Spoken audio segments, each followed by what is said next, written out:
It's the Locked On Podcast Network, your team every day. This episode is brought to you by Spotify Green Room. Have you ever listened to a podcast like this one and you wanted to bring up your own point or just chat with other people that are listening at the same time? Well, let me tell you about Spotify Green Room. This is the first social audio platform made just for sports fans. The app is free to download, and once you're in, you can talk with us, other fans, athletes, insiders in real time about your favorite sport or team. Download the app, currently available on iOS devices. Create a profile, link your Twitter, join one of the groups for the latest league updates, and then you'll see us there. Spotify Green Room, changing the way we talk sports. You're Locked On Penguins, your daily podcast on the Pittsburgh Penguins, part of the Locked On Podcast Network, your team every day.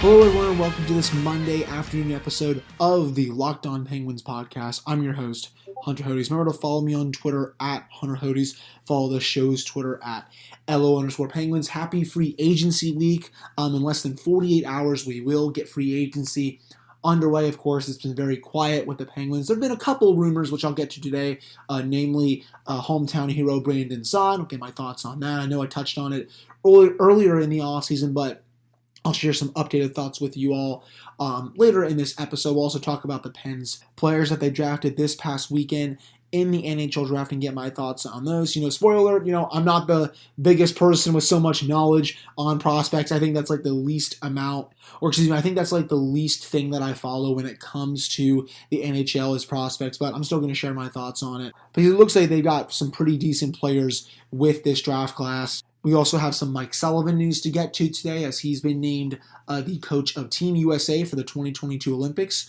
in Beijing. We'll also talk about Zach Aston Reese and how it looks like he got his qualifying offer. But to start off this show, I guess we will do the Aston Reese thing. So just actually a couple minutes before I started recording, Frank Sarabelli, who of course leaked the entire expansion team from the Daily Faceoff Hockey, that's where he works, he tweeted out that the Pens will be qualifying Zach Aston Reese today. He touched on it last night that he had heard that they had may not qualify him, which would have made no sense, I think, in my opinion, but they are giving him his qualifying offer. What's going to happen next, in case anyone is not aware? He's likely going to decline it. I do not think he's going to accept that qualifying offer.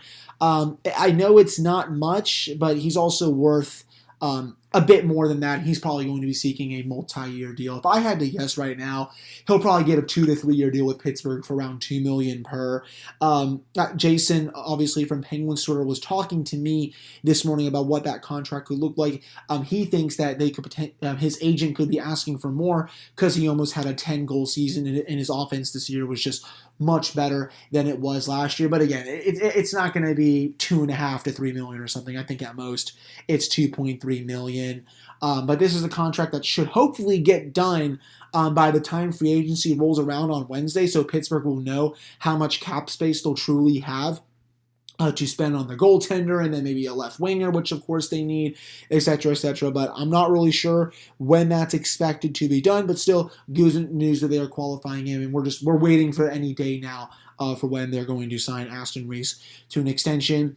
Getting to the next little bit of news for Pittsburgh, congratulations to Mike Sullivan on being named the head coach of Team USA at the 2022 Beijing Winter Olympics. This is so well deserved by him. He is a top 5 coach in hockey, the best American-born coach in the league right now.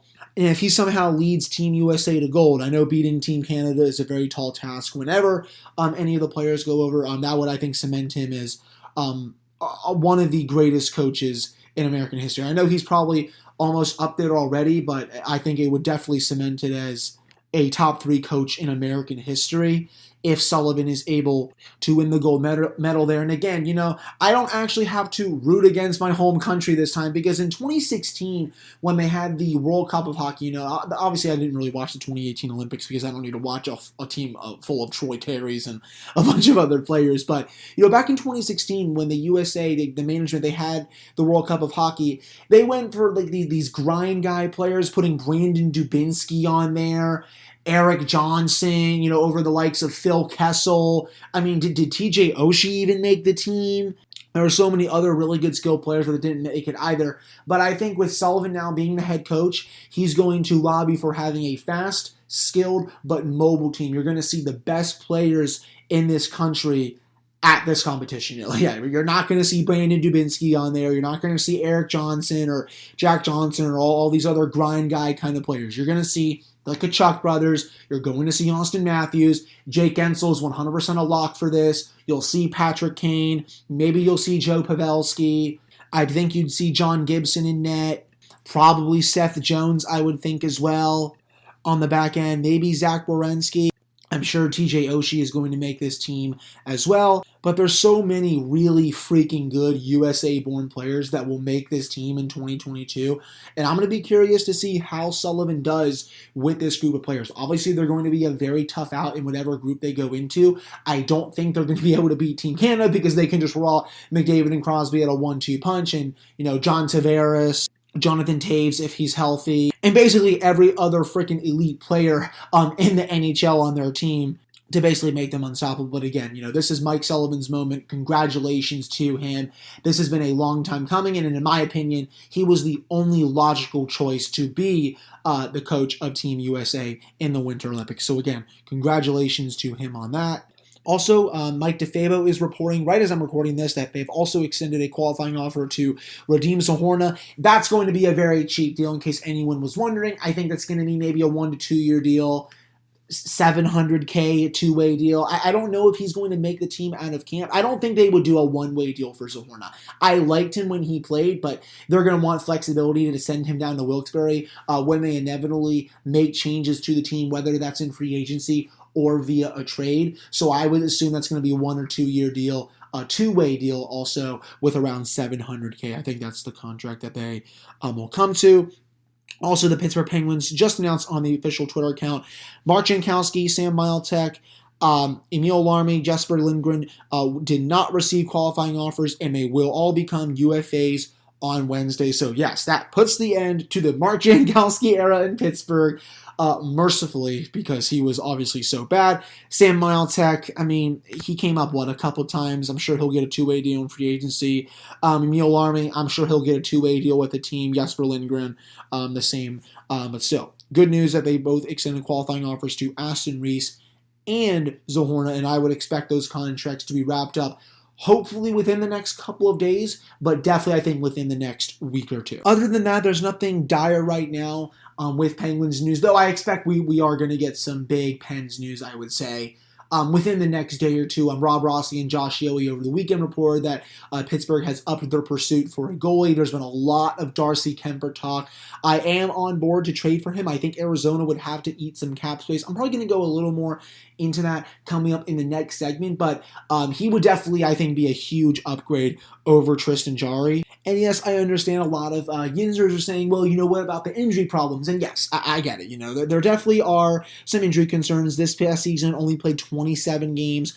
His goal save above expected was minus 0.2. So definitely a room for improvement. But if you go back to last season, when he was hurt, but he played much better, he had 7.7 goals saved above expected according to Money Puck. I also got some much better stats for you as well. So his save percentage on unblocked shots for the 2020 regular season, 960. His expected save percentage on unblocked shots, 956 that season. His save percentage on shots on goal, 927. His goals against was 2.26.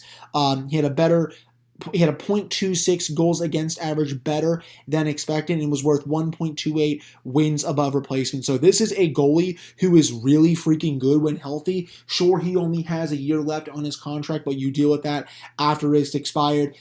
I know that the price sounds like it's really high right now, but this is a player that Pittsburgh should be going after if they want to upgrade the goaltending position. You do not want to go after someone such as a Jonathan Quick, who is still signed to that awful contract. He's not good anymore. I'm going to talk about Braden Holtby coming up in the next segment, as well as a few other goalie options, because it sounds like the goalie market is really starting to heat up. And I'm also going to continue talking about Kemper as well. So I'm all for it if they want to trade for him, but it'll all depend on if Ron Hextall wants to pay the price that Arizona is asking.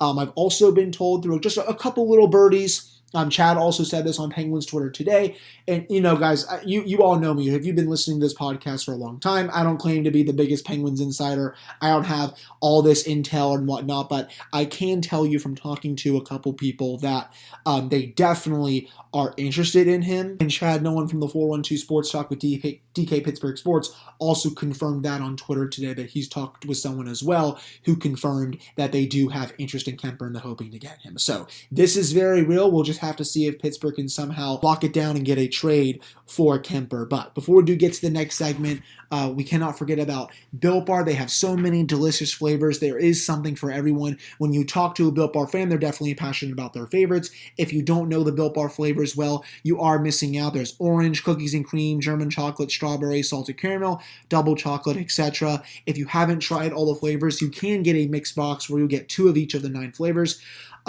Not only are the Built Bar flavors the best tasting, but they are healthy too. They have 17 to 18 grams of protein, calories ranging from 130 to 180, only 4 to 5 grams of sugar, and only 4 to 5 grams of net carbs. Amazing flavors, all tasty and all healthy. You can go to built.com and use promo code LOCKED15 and you'll get 15% off your order. That's promo code LOCKED15 for 15% off at built.com.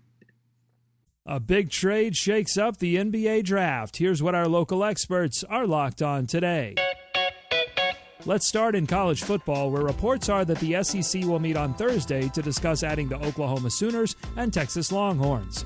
Today on Locked On Sooners, USA Today's John Williams takes you inside the meetings that Oklahoma had with their current conference, the Big 12. The Green Bay Packers continue to try and persuade Aaron Rodgers to return to the team, reportedly coming to terms on a number of concessions meant to entice the reigning NFL MVP. Our local expert in Green Bay, Peter Bukowski, has that and the latest on talks with star wide receiver Davante Adams.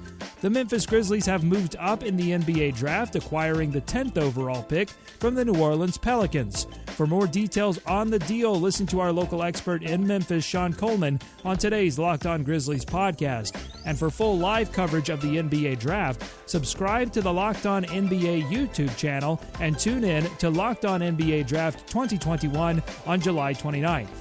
Local experts on the biggest stories. It's the Locked On Podcast Network, your team every day. All right, welcome back here to this episode of the Locked On Penguins podcast. I'm your host, Hunter Hodes. Remember to follow me on Twitter at Hunter Hodes. Follow the show's Twitter at LO_Penguins. So, all right, let's get right down to it. The goalie market. This is going to be really fascinating to watch, I think. We've already touched on Darcy Kemper. Again, I'll reiterate what I said, guys. I mean, his stats are really good. I think for a trade options, this is your number one target. I've seen people throw around Braden Holtby and how this could be. And yes, I understand it would be hilarious if Pittsburgh got him, considering what he did with Washington and leading them to the Stanley Cup, and how Capitals fans have a very big emotional attachment to him, and then they would have to root against him for like a year or two. Yes, that will be funny. Big time chaos, but also, everyone, Braden Holtby is not that good anymore. This is now 2 consecutive seasons that he has been below average. They're trying to buy him. Well, they're trying to trade him, the Vancouver Canucks, that is, before buying him out. But this past season, only played in 21 games, 7 wins, 889 save percentage. That is the lowest of his career. And then his last season with the Capitals, when he played 48 games, went 25, 14, and 6, but only finished with an 897 save percentage and a 3.11 goals against average. I think his goals saved above average was minus, 16.8 that season. This year it was minus 13.0, so just flat out horrible. I would not touch Braden Holtby at all. He's probably one of the worst options for Pittsburgh. Again, Jonathan Quick, just say no on that. But if the Penguins do tip their toes into the free agent market, I think a really good one that sounds like is not going back to Carolina, and Rob Rossi and Josh Yohe touched on it in their article over the weekend, is Peter Mrazek. This past season, if you look at the numbers, played in, I think, 12 games in the regular season. His goal save above expected was 7.1.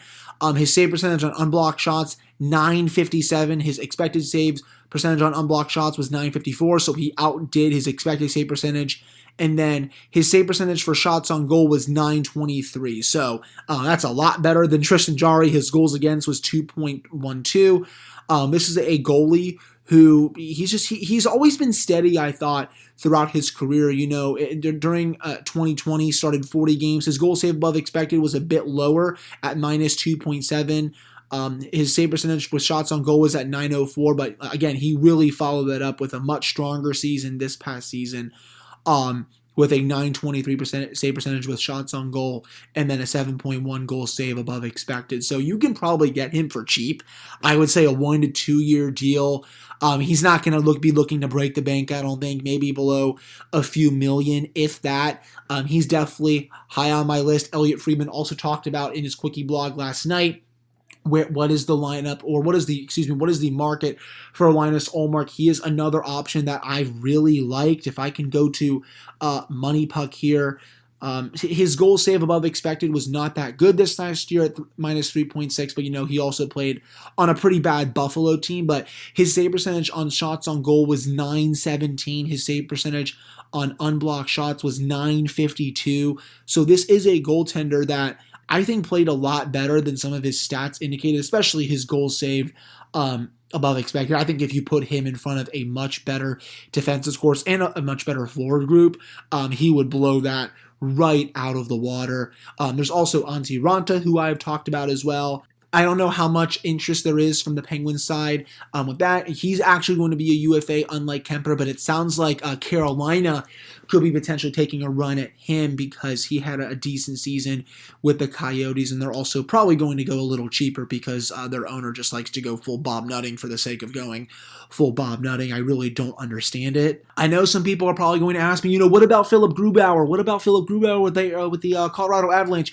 Everyone, he's not going to come to Pittsburgh. According to Elliot Friedman, he wants close to a 6x6 deal. The Penguins just do not have the cap space to pay him, nor should they ever give a goalie that much money unless it's for a prime Carey Price or a prime Henrik Lundqvist, or of course, what they did with Marc-Andre Fleury. I would have given him maybe that kind of deal back when he was well in his prime, but Philip Grubauer, that's a mistake waiting to happen, I think, in my opinion, for any team that signs him, even though he was a Vezina nominee this year.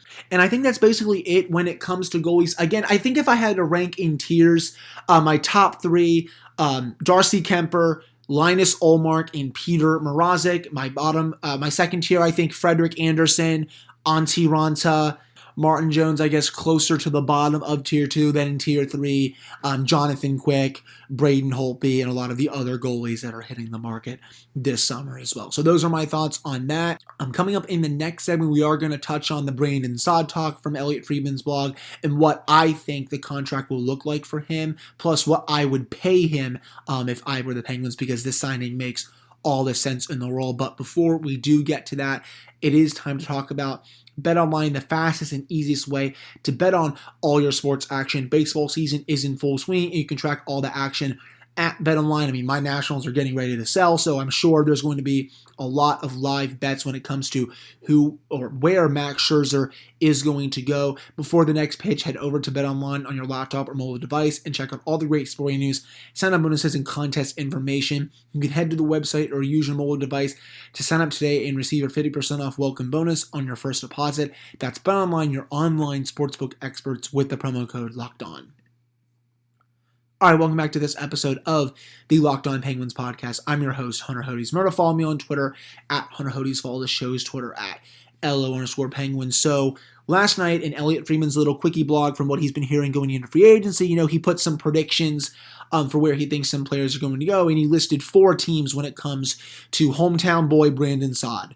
It was the New York Islanders, the Los Angeles Kings, the St. Louis Blues, and the Pittsburgh Penguins. And I understand this will make a lot of Yinzers go crazy if the team is able to sign Brandon Saad. And again, this does make a lot of sense. You could do a whole lot worse than signing someone such as Brandon Saad to replace Jared McCann. I tweeted about this last night on my Twitter account. If you go to Evolving Hockey and you look at the underlying numbers, his actual goals for per 60 was a little over 1. I know McCann's was well over 2, but expected goals for per 60, Saad's was actually higher than McCann.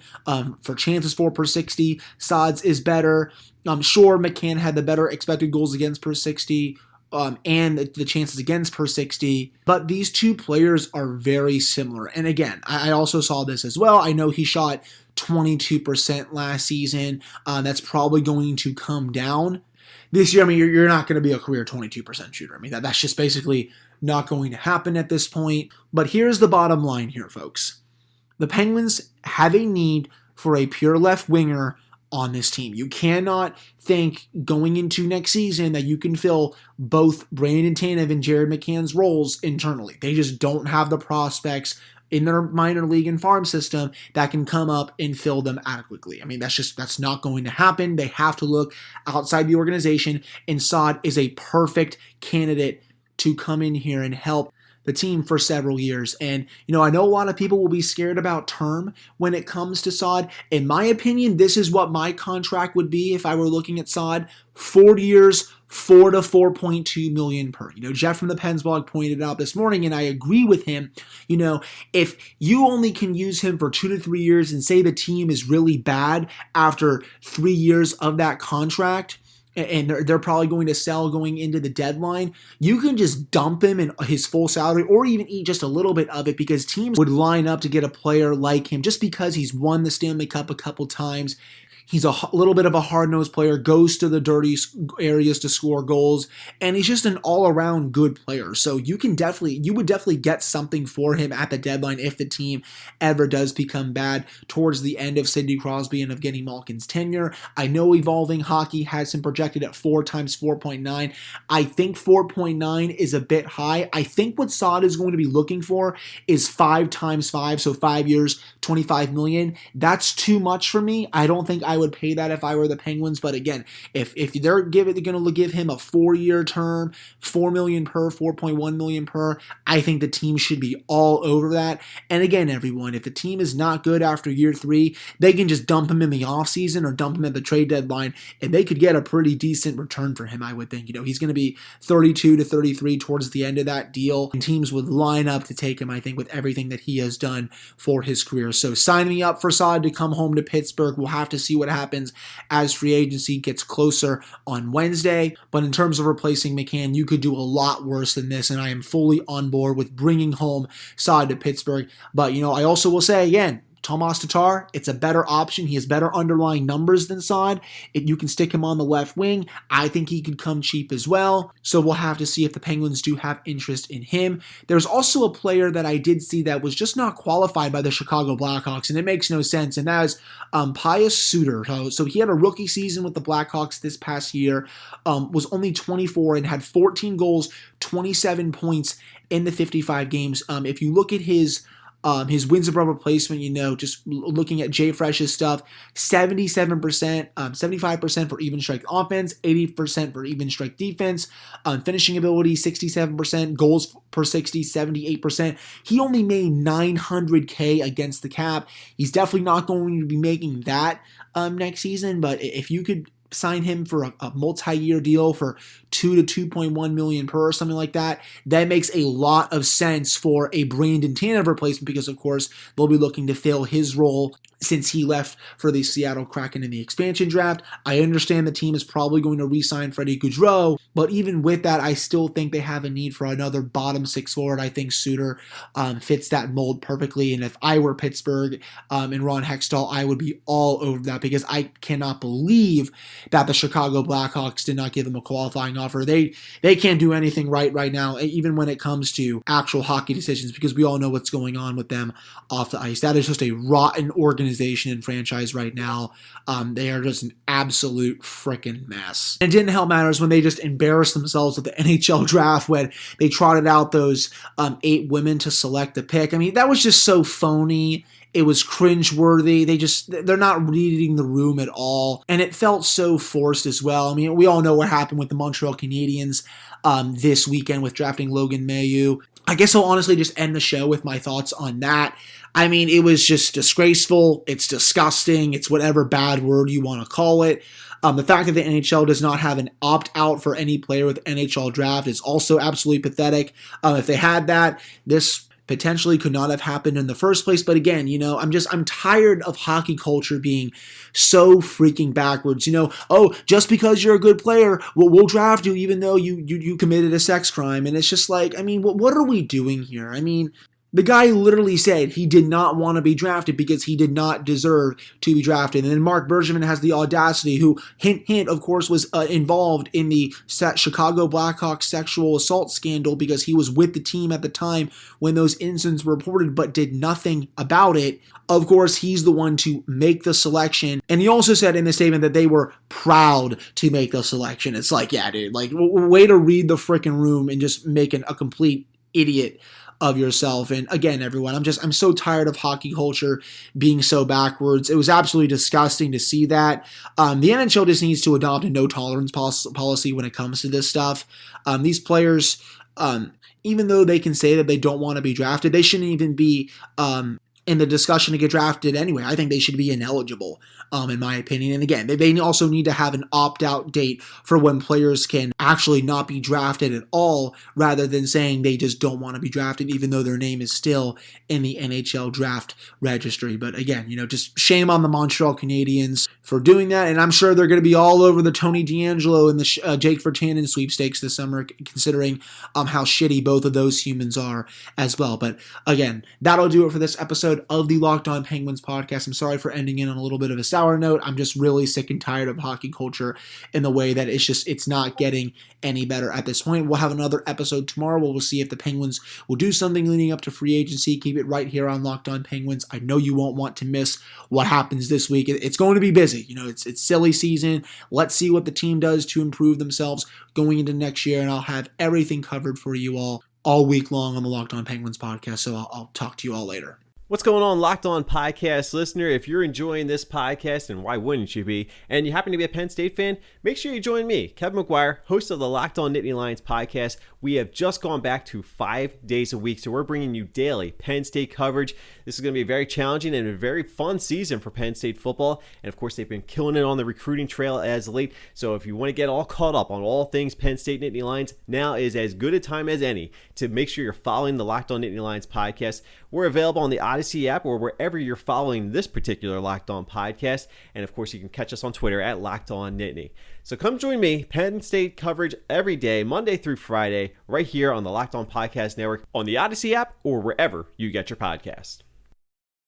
This episode is brought to you by Spotify Green Room. Have you ever listened to a podcast like this one and you wanted to bring up your own point or just chat with other people that are listening at the same time? Well, let me tell you about Spotify Green Room. This is the first social audio platform made just for sports fans. The app is free to download, and once you're in, you can talk with us, other fans, athletes, insiders in real time about your favorite sport or team. Download the app, currently available on iOS devices. Create a profile, link your Twitter, join one of the groups for the latest league updates, and then you'll see us there. Spotify Green Room, changing the way we talk sports.